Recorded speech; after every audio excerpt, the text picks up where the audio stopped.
All right. So again, with a smaller group today, feel free to keep your mics opened and ask me any questions during the presentation. But when we talk about my system, and I use the acronym STEP UP, number one, the S stands for size up the prospect. Who is the person we're meeting with? It's interesting how most people, as soon as they go do a sales presentation, they start pitching. And as I told Val last week and some other people, remember, you ever heard that line, the dog and pony show? Actually, that was coined by Minnesota Mining, in fact, mining in 3M in 1968. Back in the 60s, if one wanted to go through any type of formal sales training, it was typically IBM, Xerox, and Minnesota Mining Manufacturer, the only really companies that had a formalized sales training. Up until that time, most sales was almost like the Music Man, the Flim Flam. Step right up, she walks, she talks, she crawls, just kind of pitch. Um, but most people, they just start pitching. They just start doing the dog and pony show, and they don't really think about, who is this prospect? How does this person process information? And think about that. There's a great line that nobody's ever argued with in all the 20 some years I've been a sales trainer. Nobody's ever argued with this. People tend to buy from people they like and they trust, and people tend to like and trust people like themselves, right? We'll all agree with that one. So, why is it we don't spend so much time, more time sharpening our skills at bonding and rapport? Because if you think about it, most people, when I ask them, why are you good at sales? Oh, people like me. I've got a good gift of gab, or I'm friendly. And that's true. Most people buy from people they like and they trust, but most people don't spend any time getting better at the bonding and rapport skills. So the first step in my system is size up the prospect. But also part of that sizing up the prospect is establishing the ground rules. So today's session is about managing the expectations from the beginning. As Mark and Deborah and I were talking yesterday, Deborah made the comment about, wouldn't it be great to not have to deal with any objections? And right, I mean, most people think that's what sales training is: how to overcome stalls and objections. But if you think about it, there probably isn't a new stall or objection you haven't already heard. We've heard them all. So we should be able to bring them up before the client does. You're probably thinking, my price is too high, any reason that's going to hold us back, whatever it is.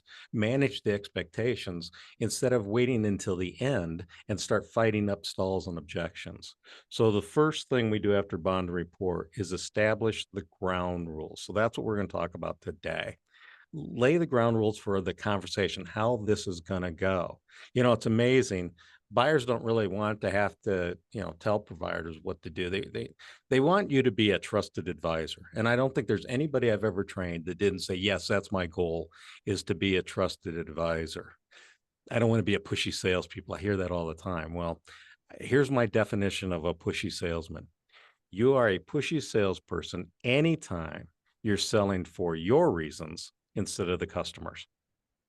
You're selling because you need to make your car payment this week, or a sales guy's got to hit his quota to get his bonus check. So he's pushing. I was one time doing a talk at the Anatole Hotel in Dallas with 3,000 insurance agents. And before Troy McQuaid, the president, introduced me, he says, well, before Wayne comes on stage to talk, I would just want to remind everybody, we're going to extend the Hawaii contest for one more week.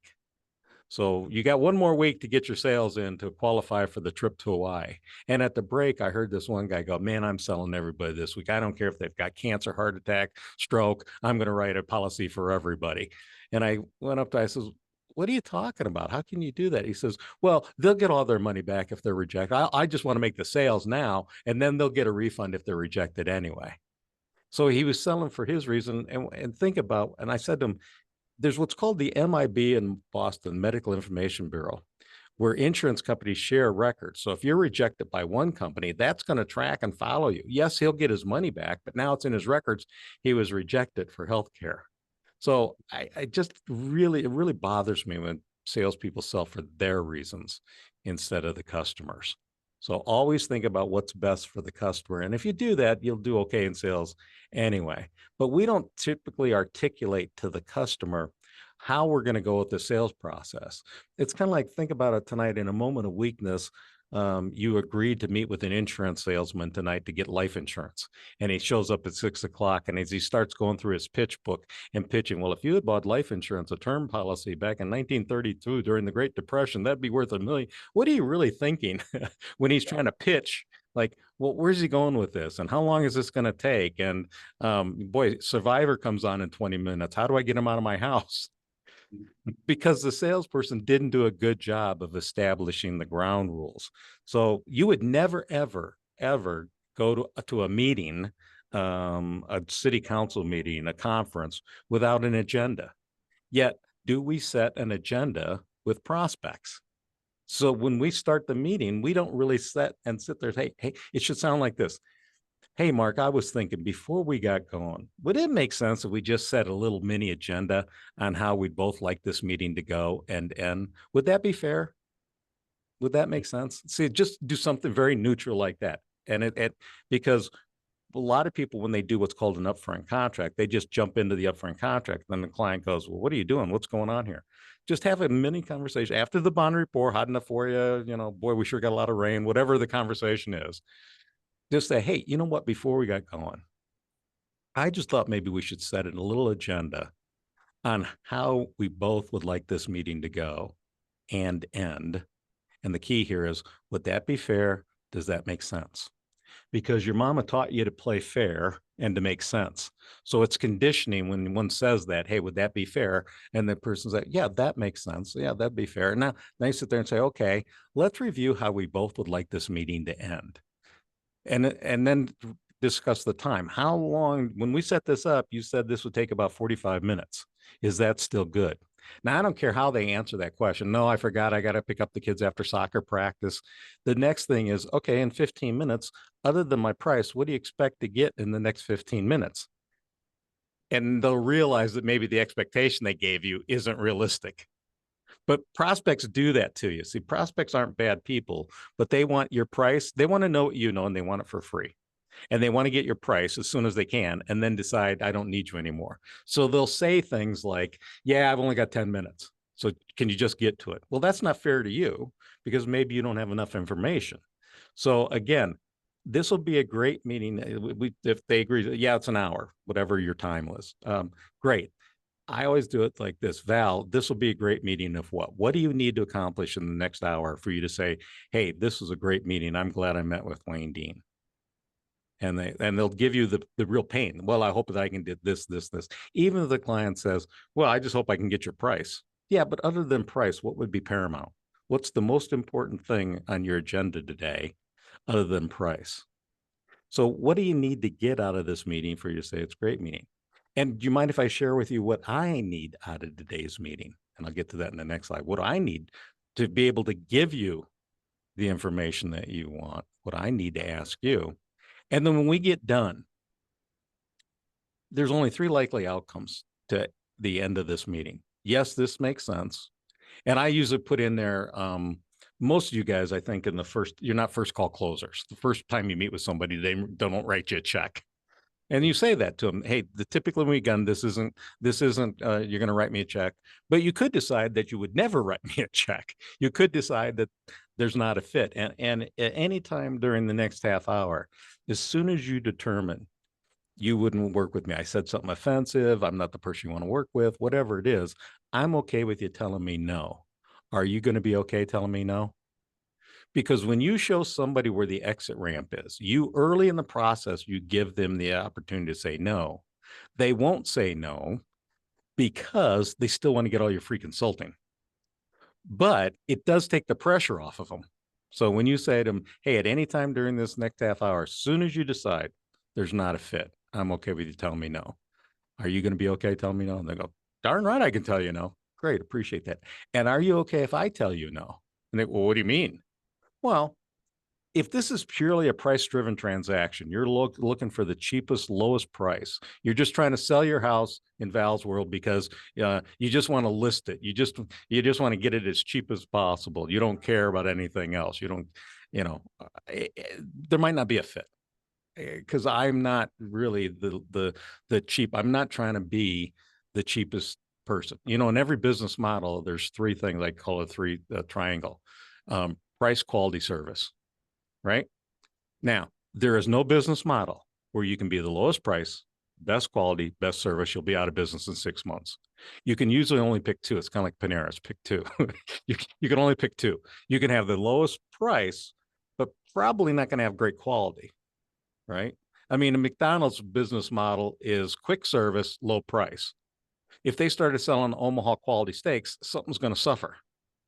So again, when I say to a client is, what are you looking for out of this? And if it's a purely price-driven transaction, are you okay if I tell you no, there's not a fit? Because my name's going on whatever it is I sell you, and I don't want it to reflect poorly on me or my company. Are you okay with that?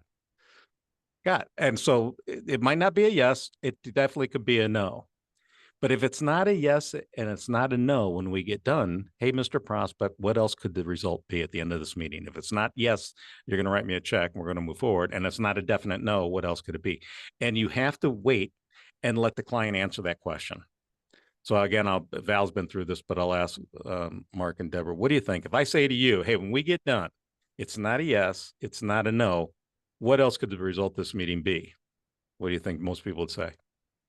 I need to think about it. Yeah, yep, a TIO, absolutely. I'd like to think this over. Now, Mark, did you ask Deborah to marry you? I did. Okay. If you got down one day, Deborah, will you marry me? She said, Mark, I'd like to think it over. In your mind, isn't that a no or a slow no? Well, in reality, her response was, really? My wife was, you're kidding. Yeah, I get it. There you go. Well, my point is a think it over is a polite or a slow no. The reason people don't want to say a definite no, and they want to be able to have that TIO, think it over, is they want to come back 3 months from now and say, hey, Val, we were thinking, we've been really swamped. We've been so busy, but we were thinking, what if we went to this type of house? What if we did this? What if we changed our, and they want to get you free consulting again. So they don't want to tell you no because they want to go shop you. And so the rule I have is you can't get mad at somebody for doing something you didn't tell them they couldn't do. I mean, how many times have you guys done that where you did a quote for somebody, you did estimate, you did everything, and then they don't give you either yes or no, they tell you want to think it over and they go dark on you for months. Yeah, well, that's your fault because you didn't say you can't do that. When we get done, it's either a yes, it's a no, or a clearly defined next step. And a clearly defined next step isn't, I'll call you in 3 months or call me next Tuesday. A clearly defined next step is if the person says, I'm just the kind of guy, I got to sleep on it. That makes sense. I'll call you tomorrow at 10 o'clock, and tomorrow at 10 o'clock, we'll make a decision whether to move forward or not. Would that be fair? But I will guarantee one thing in sales. People all, can I guarantee my system's going to work? I guarantee my system works. You can't guarantee me you'll work my system though. But I will guarantee you this, out of every sales opportunity, every time you meet with somebody, if you get either a yes, a no, or a clearly defined next step, your sales will go up. Because most people tell me their biggest problem is they're chasing people. They're spending so much time chasing somebody, writing emails, making phone calls, getting people. Well, that's because you didn't manage the expectation up front. Remember, today's session is titled Manage the Expectation. So the expectation is out of every meeting, a yes, a no, or a clearly defined next step. And you got to do this at the beginning, right after the bond rapport. That's why it's called an upfront contract. We got to get them to agree to this. And it will happen. They will agree to these 3 things because they haven't got all your free consulting. You can't wait until the end of the pitch and the presentation to ask for this type of a commitment because now they don't have to because now they stole all your free consulting. So at the beginning, you go through this. How would you like this meeting to end? How much time do we have to set this meeting up? Actually, it sounds like this. I always start with time. Hey, Mr. Prospect, when we set this up, we said it'd probably take about 45 minutes to an hour. So that's still good. Great. What do you need to see out of this hour to make sure that you can tell me it was a good meeting? Great. Do you mind if I share with you what I need out of today's meeting? I need to fully understand the scope of the project. I really need to understand some of the problems and challenges that you're facing. I really need to get back into what it is you're hoping that I can fix for you. Then we're going to have, somewhere along the line, we're going to have to talk about the money. We're going to have to talk about what it is you're going to expect to pay to fix these problems. Then we're going to talk about your decision-making process, how you're going to go about making the decision whether to move forward with this project or not. And we'll have to talk about, is there anybody else you want to bring in to the conversation? Somebody else who might have influence over you, or somebody who you already trust as your trusted, your father, your mother, a cousin, your dad, whoever it is that you think you want to bring into the, because doesn't it make sense that if I fully understand the scope of the project, what you hope I can fix, I fully understand your budgetary restrictions, I fully understand your decision-making process, your timeline, how soon you have to have this done. When I fully understand those things, doesn't it make sense I can do a much better job of fulfillment if I fully understand those things? So that's what I'm going to need out of today's meeting. Now, a lot of people struggle with this part. I'm not trying to, when I say budget expectation, I'm not trying to negotiate the final number. I just need to get their expectation. So Mark, in your world, if somebody says, well, I want to remodel my bathroom. And they go, okay, why? Why do you need to remodel your bathroom? Well, it's out of date. My mother-in-law comes over. She complains about that it's the 50s style, whatever it is. I'm just tired of hearing my mother-in-law complain about my bathroom. Okay. You mind sharing with me in round numbers what you think it's going to take to upgrade this bathroom to the level that satisfies your mother-in-law? Now that's the key to do it. The wording is, you mind sharing with me in round numbers what you think it's going to take to fix these problems? Because mama, again, taught you to share, and round numbers isn't threatening. So that's how you manage that. You mind sharing with me in round numbers? Now you might get an answer like, well, I have no idea. That's why you guys are here. I have absolutely no idea. Same thing in the housing. I have no idea what a 3-bedroom house in Fort Collins costs. Yeah, but you know what you wouldn't spend to help me understand what the number's just so high that if I'm showing you $1 million home, you'd be really upset. What's the number? Give me in a range of where it is that you expect, because again, you really got to believe this. It doesn't matter what you charge. It matters what the client expects to pay. So getting their expectation, we'll fine tune the numbers later. We'll look at the rest of it later, but I need to get their expectation. What they want is they want your number, and then they want to go down. But if their number is 12,000 for a bathroom remodel and you quote them 30,000, it's going to sound like this. Hey, you know what? That's appreciate that. Sounds good. We'll let you know. We'll think it over. And you don't know.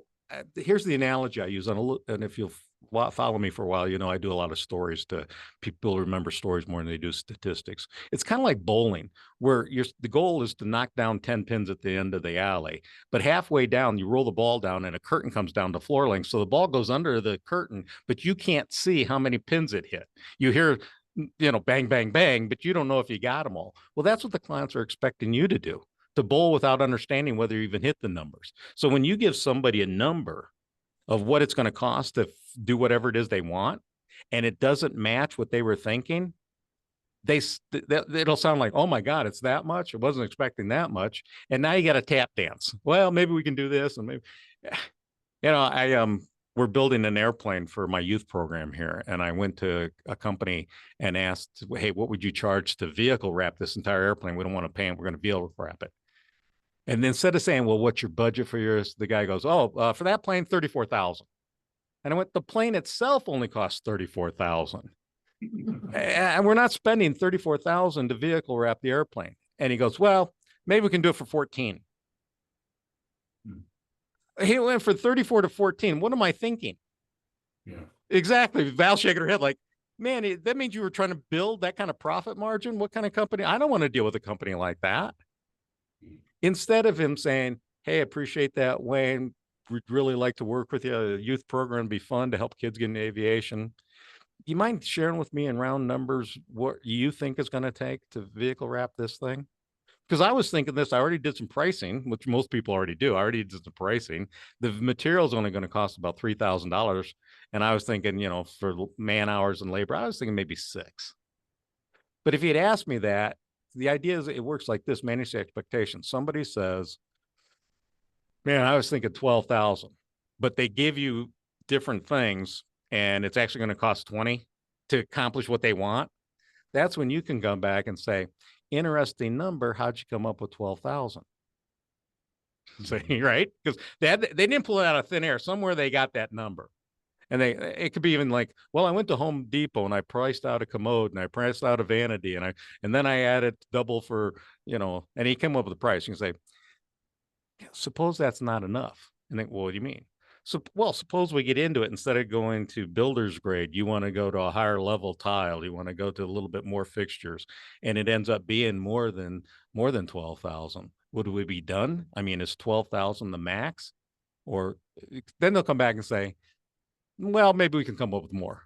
Because think about it this way, it's the same thing if I'm buying a house from Val, and am I going to tell her my budget? I've got, $60,000. Am I going to tell her that, or am I going to say that I have 50? The same thing of going to buy a car. Do you walk in and tell the car dealer exactly how much money you have, or do you hold back a little bit? The first number a prospect gives you is never the real number. It's part of it, but again, they don't want to tell you their total budget because they think you'll spend it. It's because you haven't built trust with them yet. See, what happens is if I told you, hey, so what would you spend for sales training? And you go, I don't want to tell him I have $5,000, because if he would have done it for 3, he's going to just jack it up to 5. Well, then that means there's already a level of distrust anyway. So what I want you to think about is what's called ANOT: appreciate, naturally, obviously, typically. So thank the prospect for, hey, thank you, appreciate you. And this is another key word I want you to write down. Thank you for inviting me in. It's very psychological. Everybody likes to be invited. None of this oh, thank you for allowing me a few minutes of your time. I really appreciate you giving up your evening. No, I appreciate you inviting me in. Okay. How much time do we set aside for this? Naturally, you're going to ask some questions about me, my company, maybe even ask for some referrals. And I just want to let you know, again, at any time as we go through this, if there isn't a fit, I'm okay with you telling me no. Obviously, I'm going to have some questions for you. What is it you're looking for? The type of companies you typically work with? And again, if I don't feel there's a fit, are you okay with that? And typically when we get done, it's either going to be, yes, this makes sense. No, it doesn't. Or the worst case scenarios, we both got our calendars here. We'll schedule another meeting. So does that make sense? That again, that's the way you set it up. And so it's called appreciate, naturally, obviously, typically. And I sent you this as an attachment recently. Maybe a few minutes ago, I sent everybody this. So you can have this as your kind of like cheat sheet, a handout. But I love this phrase, ANOT: appreciate, naturally, obviously, typically. Appreciate you inviting me in. How much time do we have? Naturally, you're going to have some questions for who I am. Obviously, I'm going to have some questions about what your needs are. Typically, when we get done, it's either yes, no, or a clearly defined next step. That makes sense? Okay. Questions on this so far, anybody? Okay. So we call this an upfront contract because in a contract is an agreement between two parties. If you do this, I'll do that. If you pay me rent, I'll let you have sit in my house for a while. Whatever it is, we're doing an agreement up front as far as what people might have, but it also gives you the opportunity to deal with the biggest fears. Like, hey, as we get started with this process, what's your biggest fear as you're trying to pick a realtor to work with, or you're trying to work with a contractor? You mind sharing with me what your biggest fear is? And let them get, well, my biggest fear is I don't know what I know. I don't know whether that beam up there can be tucked in and hidden as a rafter. I don't know what's a load bearing wall. I'm afraid that I'm probably going to get, because I don't know what I don't know, I'm going to get taken. Okay. Do you mind if I share with you my biggest fear? And they go, what do you, well, my biggest fear is that I'm going to do all this free consulting and then you're going to shop me and go with your brother-in-law. Could that happen? And people, when you do that, call them on it. Oh God, no, I wouldn't do that to you. And because you kind of almost called them on it, but you did it nurturingly. You didn't do it critically. You did it nurturingly. And Val, I was just curious, as you do real estate and you start to work with somebody, is the greatest fear that you have, is there any fear that you have when you first meet with a husband and wife and they want to start looking at homes? No, I think just because I just started in the last year, just that kind of fear. But yeah, I think I fear like not a lot of honesty from people in with customers. And when I say that, I don't mean maliciously. I just say I take things really at heart. So if they say, well, we want this and this and this, in the back of their mind, I fear that if I can't develop a really strong link to them and rapport with them, that it could go wrong. So I fear that kind of connection and lack of getting it up and running and ramping it up. Okay. Whatever it is, feel comfortable sharing your fear. When salespeople show vulnerability, clients tend to fall in love with you. It really is when you sit there and say, hey, my biggest fear is that your budget isn't going to match your expectations. Or my biggest fear is that I'm going to give up a lot of free consulting, and then you're going to take my advice and try and take it somewhere else. I don't suppose that would happen here, right? I mean, you're probably different than a lot of other people I deal with. Whatever it is, kind of address it before they do. So the strong upfront contract gives you that opportunity to deal with your biggest fears and the clients and get them out on the table. Remember, we're bonding all the time. Rapport is the French word for come together. So we're bonding all the time with this person by sharing our fears together. A strong upfront contract also guarantees no interruptions during the sales call. Because the worst thing you want to do is if I meet with somebody and I go, so we're going to talk about, you need sales training. How much time do we have? I goes, well, I got a conference call in 20 minutes. Why don't we do this? Why don't I just go sit in the lobby? I'll let you go ahead and conduct your conference call. I'll come back in so that we can have our undivided attention and work on this. Now, I had an appointment with a guy to actually do a phone interview with him for hiring me. And I could just tell during the interview that he was distracted. I could hear typing in the background, almost like he was on texting in the background. I could just tell he wasn't giving me his undivided attention.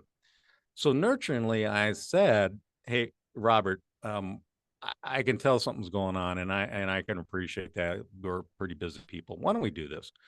Why don't I just come back in about a half hour? I'll call you back and let you deal with whatever it is you're dealing with, and I'll call you back in a half hour and we'll go over it. And he said, my wife just texted me that she found a lump in her breast at the doctor. And I said, oh man, you're right. Let's redo that. He says, no, there's nothing I can do about it right now anyway. So let me put my phone on. Let me text her one more time, and then I'll put it away, and I can't meet her anyway.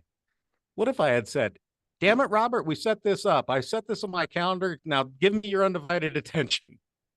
And he's dealing with a health issue with his wife. I would have lost that sale completely.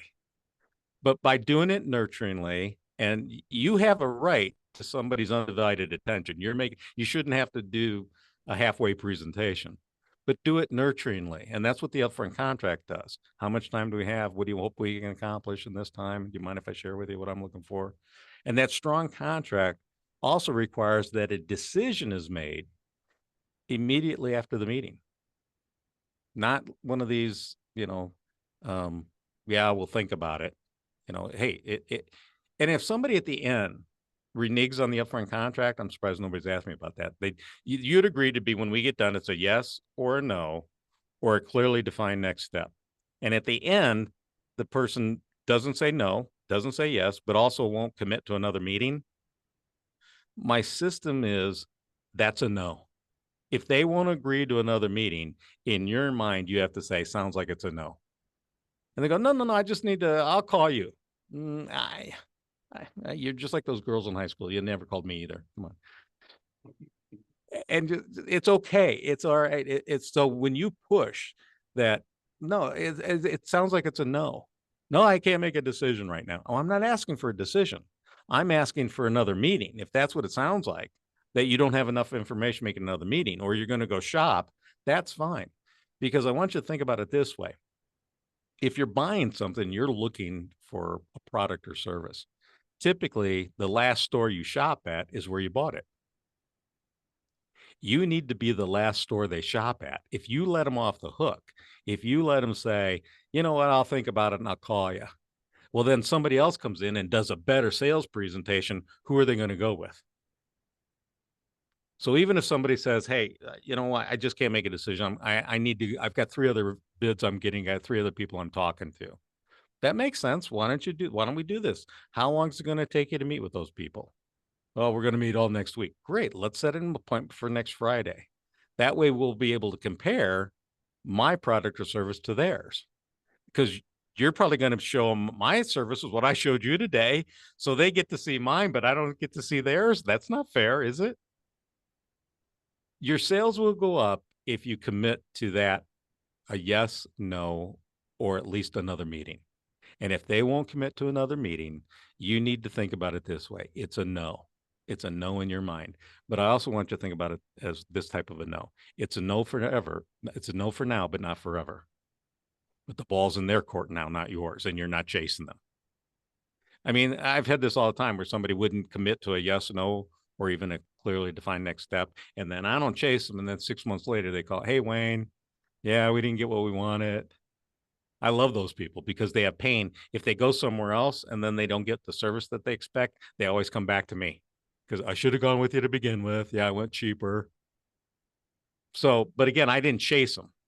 Uh, you know, all of us are in the appointment making business. The more appointments we have, the more opportunities we have to sell, right?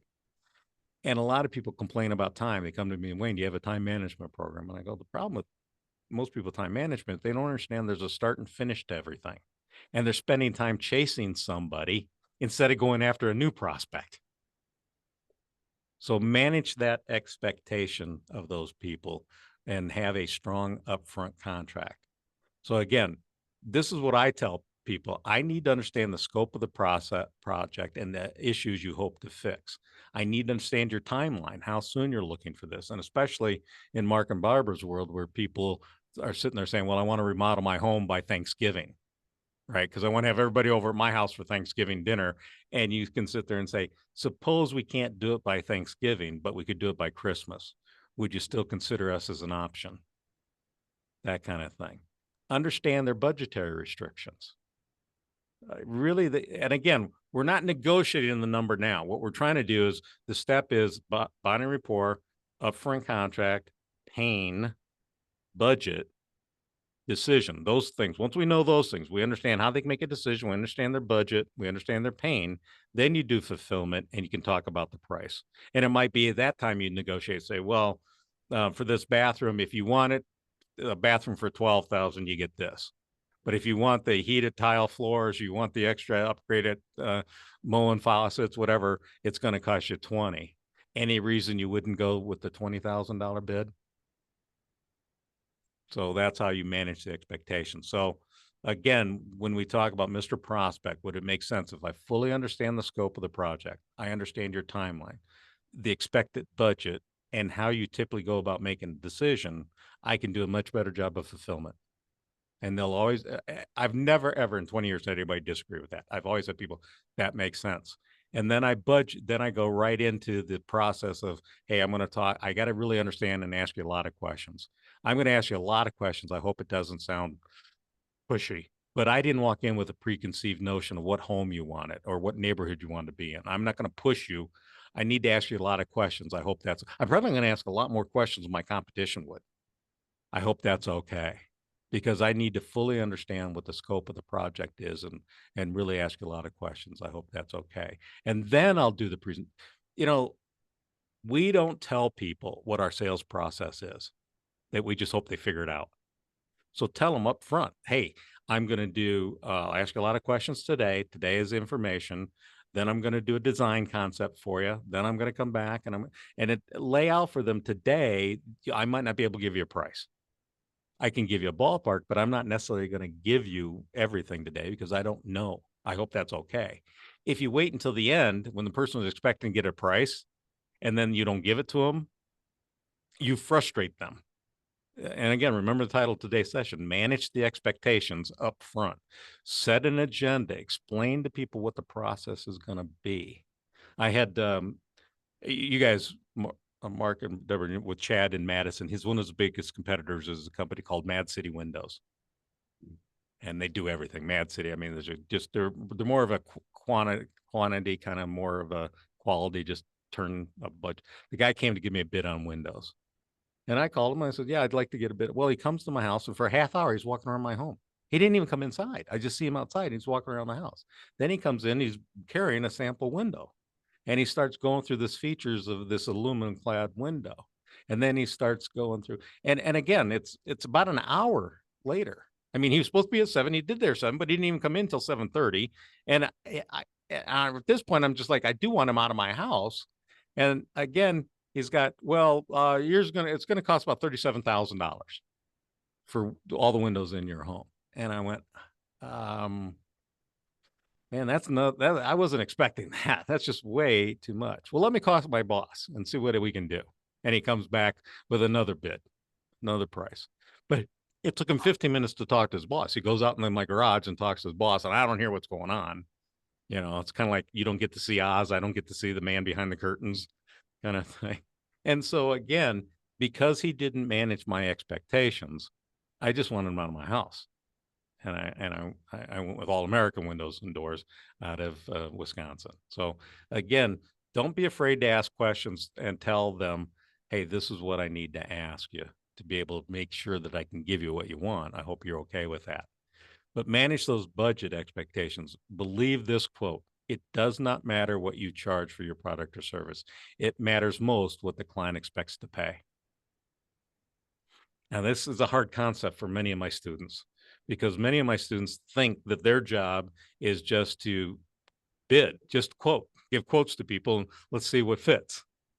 And let's see if no, your job is to kind of manage their expectation. If the person's budget is 20, but to get everything they want is going to be 30, that's not your responsibility. Your responsibility is to give them something a bid close at their price, and then explain, hey, I got a problem. I can get close to your price, but it's probably not going to give you the things and the features you want. Do you even want to see it? And then, what do you mean? Well, why should I show you a $30,000 bid, or why should I show you a $700,000 home in Val's world? Why should I show you that if you wouldn't even consider it? So sometimes in your world, Mark, and people say, well, show me anyway. Yeah. And you go, well, why? Why would I show you a $60,000 bathroom if you'd never even consider it? Yeah, I know you wanted all the features of a $60,000 bathroom. Is there a possibility that the money would go, you would raise your budget? Well, yeah. So then what you want to do is, where would the money come from? Let's say you decided you're going to spend 60. Where's that money going to come from? Would it come from the kids are going to have to go to clown college instead of a regular college? Are you waiting for your mom to die? Would you get a second mortgage? Let's explore where the money would come from. And then you're that trusted advisor. You're working together to help them accomplish what it is they're trying to accomplish. But fully understand that you've got to get their expectation first before you give up your number. Whoever gives up their number first is probably going to be behind the 8 ball. And so you need to get their budget. But again, remember this, typically, not everything's always the same. Typically, whatever number they first give you is 30% less than what they really have. In Val's world, if I'm looking for a home and I know that I could probably afford something around 700,000, I'm going to tell her, hey, let's keep it around 650. Because I want to be able to have some wiggle room available later. And you sit there and say, well, I appreciate that. We'll do that. We'll see that. Do you even want to see a $700,000 home though? If the home has got in the location you want, it's got these features, would you even want me to show it to you? And they go, well, yeah, we can always look. And in your world, Val, that's where the people waste realtors' times. They want to see the houses. It's fun for them, but yet you're taking half a day to sell them a house they'd never even consider. And that's ridiculous. So why, and that's why you say to them, well, let's say you did see the house at 700,000. It's everything you want, but it's 50,000 more than your budget.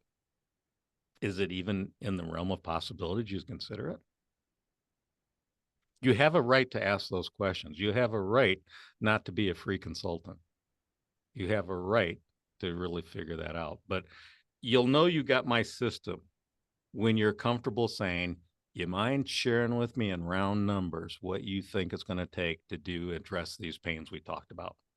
And again, I've had people say to me, "Oh, Wayne, I tried that and it didn't work." I said, "Well, and they didn't use the same exact verbiage. The verbiage is, you mind sharing with me in round numbers what you think it's going to take to fix these problems?"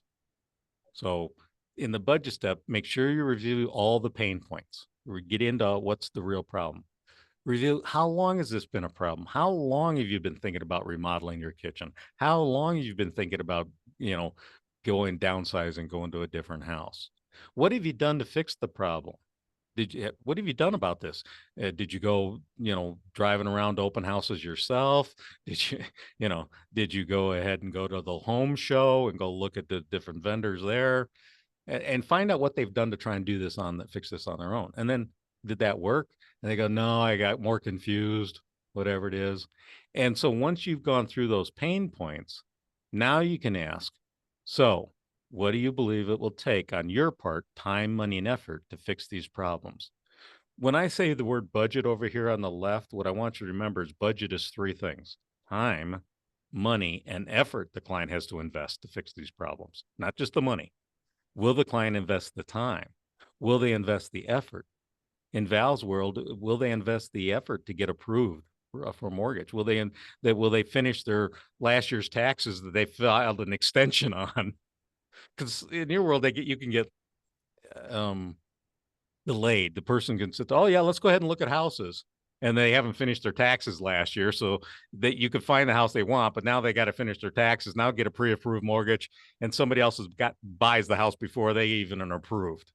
So will the client spend the time, the money, and the effort it takes to fix these problems? And you mind sharing with me around numbers what you're willing to invest, time, money, and effort to fix these problems?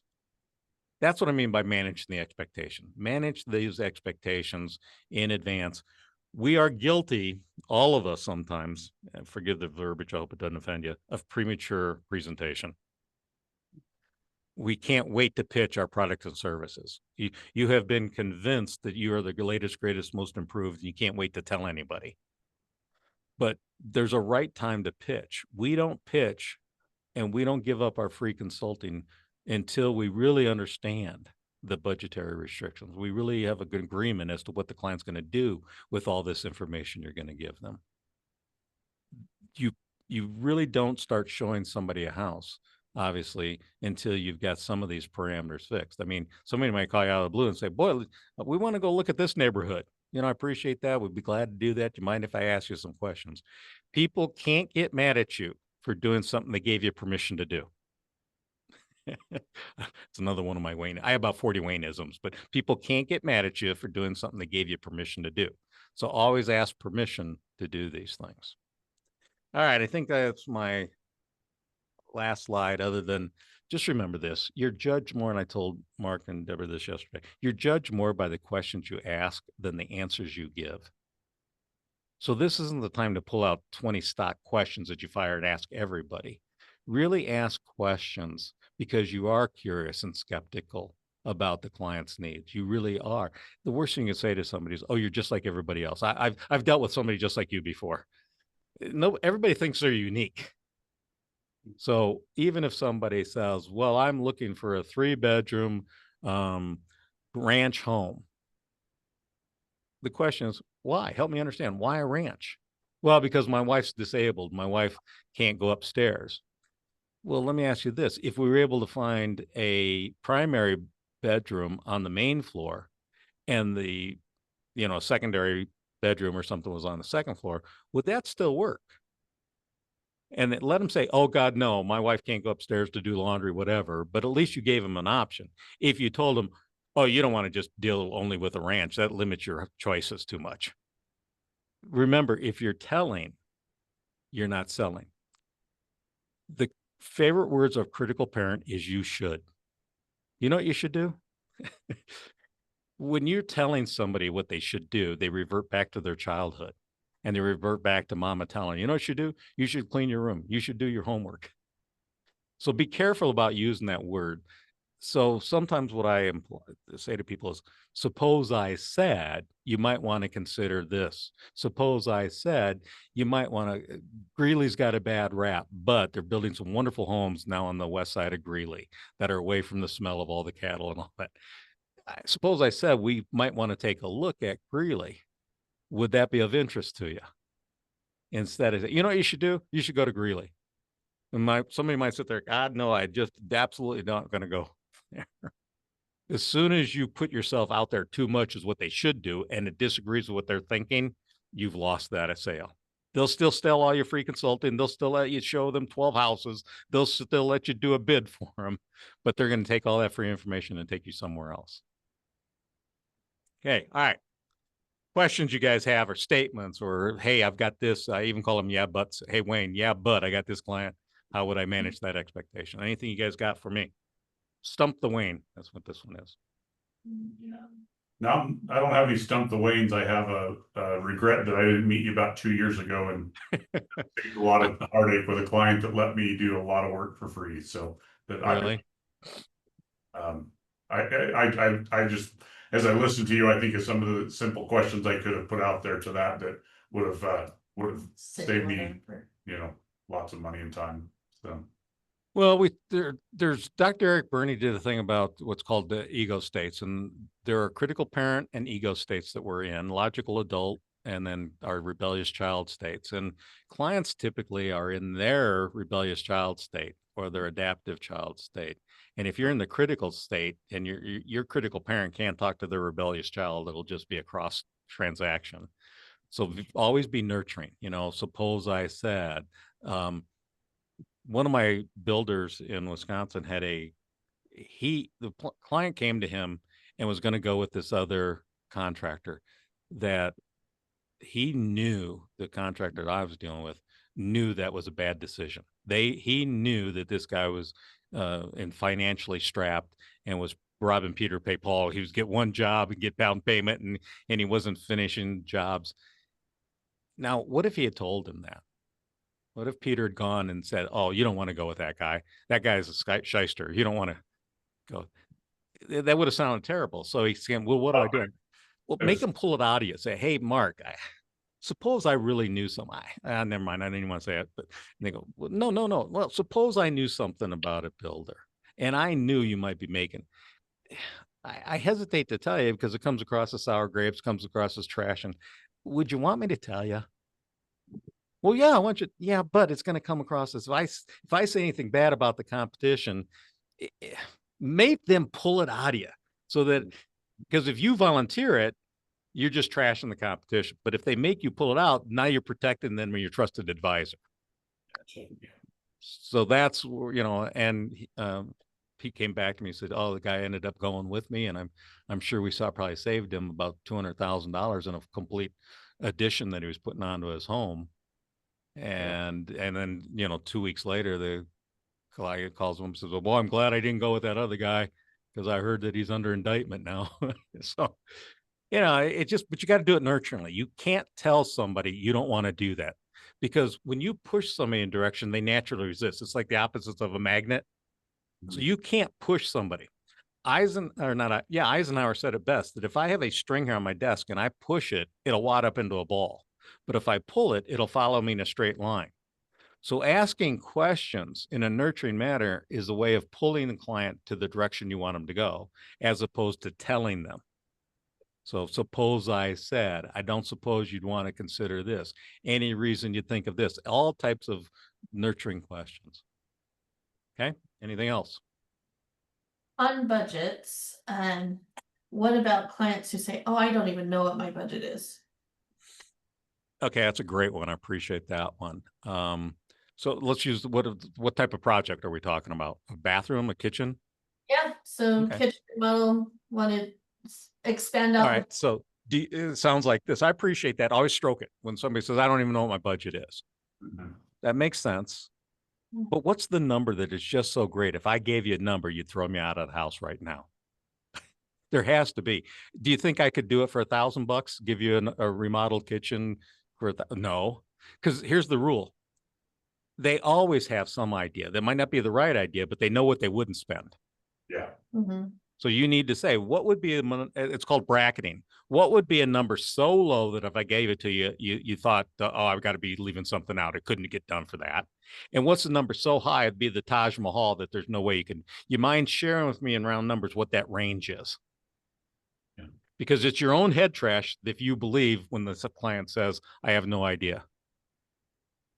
Yeah, they have an idea. They have an idea. It might be wrong. I get that with sales training when I say, so, what were you hoping? I had a guy that, a sign company. He says, well, where are you at? He says, well, we're at 4 million a year. And I said, well, where do you think you should be? Well, I think we should be at 5 million. So it's $1 million problem. And he goes, yeah. And I said, and how long has this been a problem? He says, for the last 3 years, we've been flat, 4 million, 4 million, 4 million. So it's a $3 million problem. He says, yeah, I guess I'll look at it that way. I said, all right, you mind sharing with me in round numbers what you're willing to spend to fix a $3 million problem? And he goes, well, that $500 I was thinking now sounds kind of cheap, doesn't it? And I said, well, do you really think that I can fix a $3 million problem for that? And he went right from 500 to what, 30,000? Yeah.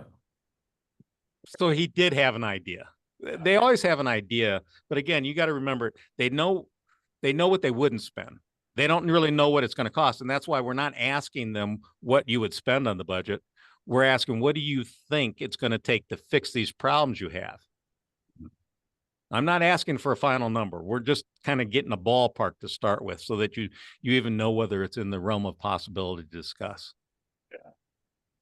Does that help at all, Barb or Deborah? I mean, okay.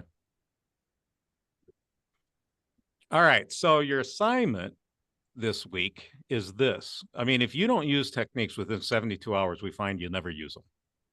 So next time you're dealing with somebody, as soon as you can, you mind sharing with me in round numbers? Just try and use that phrase. You mind sharing with me in round numbers what you think it's going to take to fix these problems? Again, it's so important you share because Mama taught you share, and round numbers isn't threatening. And I've had people come back to me. I did it. Wait, I asked it. And I go, what? Well, what's your budget? Or I love this one. So what do you want to spend? If you think about it, as little as possible. I want to spend nothing. I hope it was free. Never ask anybody what do you want to spend? That gets a lousy answer. What were you expecting it's going to take to fix these problems? But that's why you got to do the problems first. Early in the process, if somebody right away asks you about money, it's because they don't know what else to ask you about. That's why they lead with money, because they don't know what else to ask you. And when somebody says, so what do you charge for such and such? That's a great question. I'm just curious, any reason why you asked that so early in the process? We haven't even talked about what it is you're trying to accomplish. Can we go back to that? Would that be okay? Yeah. Yeah, you can't talk budget. You can't talk money until you find out what the pain is and what the problems they want to fix. Because we are all motivated to action by the intensity of our pain.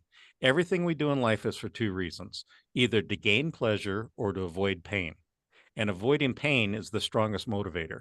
You will do more to avoid pain than you will to gain pleasure. So in Val's world, people say, well, I don't know, they're not paying you directly. You're getting a commission out of selling a house.